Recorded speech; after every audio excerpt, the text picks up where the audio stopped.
Medinipur medical college अस्पताल में junior डॉक्टरों के दोबारा से हड़ताल पर जाने के विरोध में मरीज के परिजनों ने जमकर हंगामा किया। बेकाबू होती परिस्थिति को फौरन पुलिस घटना स्थल पर पहुंचकर काबू करती नजर आई। मरीज के परिजन ये आरोप लगा रहे हैं कि बार बार हड़ताल पर जाने से गरीब और आम मरीजों को काफी परेशानियों का सामना करना पड़ रहा है। मेदिनीपुर मेडिकल कॉलेज अस्पताल में टिकट काउंटर से लेकर आउटडोर परिसेवा लगभग नहीं के बराबर है। उधर आंदोलनकारी डॉक्टर ने बताया कि आंदोलन पर जाना उनकी मजबूरी है। उनके अनुसार आउटडोर में सीनियर डॉक्टर मरीजों का इलाज कर रहे हैं, जबकि इमरजेंसी सेवा पूरी तरह से चालू है। জুনিয়র ডাক্তাররা আমাদের যথেষ্ট পরিষেবা দিয়েছে, আমরা তাকে স্যালুট করি। আজকে হঠাৎ বন্ধ করে দিয়েছে।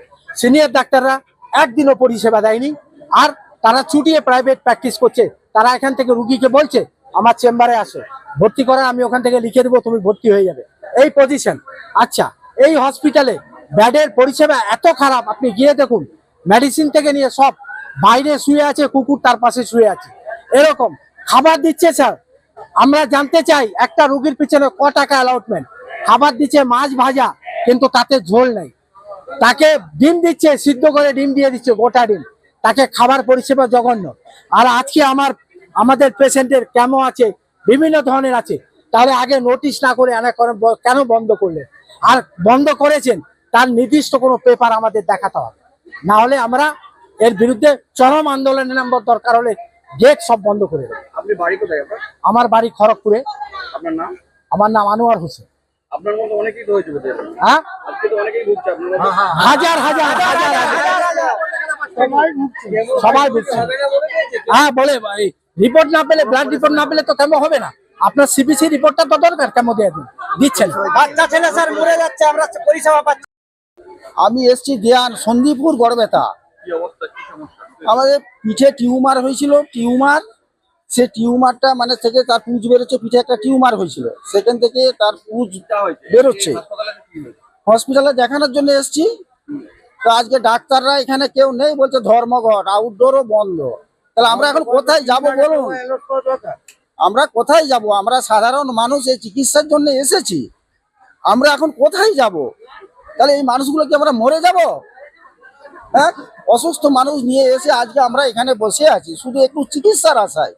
যারা জুনিয়র ডাক্তাররা ধর্মঘট করেছে, যারা সিনিয়র ডাক্তার তারা অন্তত চেম্বার করছে, এসে আউটডোরটা চালাক। সবারই তো পয়সা নেই যে আউটডোর মানে চেম্বারে দেখানোর মতো, যাতে করে আমরা চিকিৎসা পাই সাধারণ মানুষ। সে ব্যবস্থা একটু করুন, আপনাদের কাছে আমার বিশেষ অনুরোধ। মানে সিনিয়র জুনিয়র কেউই নেই? সিনিয়র জুনিয়র কোনো ডাক্তারই আসেনি, সমস্ত বন্ধ। টিকিট কাউন্টারও বন্ধ। আপনাদের কিছু বলেছে? বলছে অনির্দিষ্টকালের জন্য ধর্মঘট, এটাই বলছে, তারা কেউ আসেনি। যাতে করে আমরা চিকিৎসার সুব্যবস্থা পাই, তার মানে সেটা করার জন্য আমরা আপনাদের কাছে অনুরোধ করছি, যাতে চিকিৎসা ব্যবস্থাটা চালু হয়, সাধারণ মানুষ আমরা যাতে চিকিৎসা পাই। আফসার মল্লিক, গ্রাম দেয়ান, সন্দীপুর থানা গড়বেতা, জেলা পশ্চিম মেদিনীপুর। দেখুন, আপনারা সবাই জানেন যে আন্দোলনের ঝাঁজের তীব্রতা আরও বাড়ানোর জন্য West Bengal junior doctors front নতুনভাবে সারা রাজ্য জুড়ে কমপ্লিট সিজ ওয়ার্কের ডাক দিয়েছে। তার সাথে মেদিনীপুর মেডিকেল কলেজে জুনিয়র ডাক্তাররাও শুধুমাত্র ওপিডি পরিষেবা থেকে এবং ইলেকটিভ পরিষেবা থেকে নিজেদের সরিয়ে রেখেছে। এই সময়, পুজোর সময়, গোটা মেদিনীপুর বন্যাক্রান্ত, মানুষের যথেষ্ট দুর্গতি রয়েছে, তাই এমার্জেন্সি পরিষেবা স্বাভাবিকভাবে চালু রয়েছে। কিন্তু একটা জায়গাতে গিয়েও যে ন্যায় বিচারের দাবি আজকে 55 দিন পেরিয়ে যাওয়ার পরেও অধরা, এবং প্রত্যেকটা জায়গাতেই দেখা যাচ্ছে সাগর দত্ত থেকে, সিএনএমসি থেকে, বর্ধমান থেকে ডাক্তারদের ওপর যে একটা আঘাত নেমে আসার চিহ্নতা, বিশেষ করে সাগর দত্তের যে ঘটনা হয়েছে এবং তারপর যেটা বলা হয়েছে সুপ্রিম কোর্টে যে ডাক্তারদের ভুলের জন্যই মারা গেছে, এটা যথেষ্ট নিন্দনীয় বলে আমরা সবাই মনে করি। তো সেই জায়গা থেকে এই নিরাপত্তার মৌলিক অধিকারের দাবিটুকু আমরা আশা করতেই পারি। এবং সত্যি কথা বলতে এতদিন পেরিয়ে যাওয়ার পরও আমরা যখন প্রোগ্রেস রিপোর্ট দেখছি, কোনো জায়গাতেই 50% কাজও বেরোতে পারেনি। তাই সেই জায়গা থেকে সেই অধিকারটুকু সুনিশ্চিত করা শুধু তো আমাদের একার নয়। আজকে যদি আপনি মেডিসিন ওপিডি কমপ্লেক্স দেখেন, দেখবেন গোটা মেডিসিন ওপিডি কমপ্লেক্সটাতে একটা ওয়াশরুম নেই, একটা হাত ধোয়ার জায়গা পর্যন্ত নেই।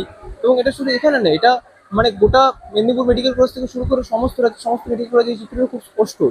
সেই জায়গা থেকে এবং অভয়ের ন্যায় বিচারের দাবি থেকে আরও 10 দফা যে দাবি, সব মিলিয়ে West Bengal junior doctors front দিয়েছে, তার সাথে সম্পূর্ণ সহমত রেখে আমরা ওপিডিতে এবং ইলেকটিভে একটা কর্মবিরতি ডাক দিয়েছি। এমার্জেন্সি পরিষেবা চালু থাকবে। কোনোভাবে আজকে ওপিডি কাউন্টার বন্ধ করে দিয়েছিল ভুল বোঝাবুঝির জন্য, কিন্তু সেই জায়গাতে আমরা একটা পরিষ্কার জানাতে চাই ওপিডি পরিষেবা রাজ্যে সর্বত্র চালু রয়েছে। সিনিয়র ডাক্তারেরা পরিষেবা দিচ্ছেন এবং তারা দেবেনও। সাধারণ মানুষের যাতে কোনো ভোগান্তি না হয় সেটা আমরা সবাই চাই, কারণ আলটিমেটলি আমরাও কাজে ফিরতে চাই, এই জায়গায় আমরা কেউই থাকতে চাই না। কিন্তু আমরা একটা আবেদন সাধারণ মানুষের কাছেও রাখতে চাই। সিনিয়র ডাক্তার আপনাদের রোলটা কি? আমরা জুনিয়র ডাক্তাররা আমরা প্রতিবাদে থাকবো। আমরা এমার্জেন্সি পরিষেবা চালু রেখেছি। আপনারা কি ইমার্জেন্সি পরিষেবা আমরা এমার্জেন্সি পরিষেবায় থাকছি। যে কোনো মুমূর্ষু রোগীর জীবন বাঁচানোর কর্তব্য আমরা অবশ্যই করব, কিন্তু ওপিডি পরিষেবা থেকে আমরা এখানে নিজেদের সরিয়ে রেখেছি। আমি প্রতিবাদী।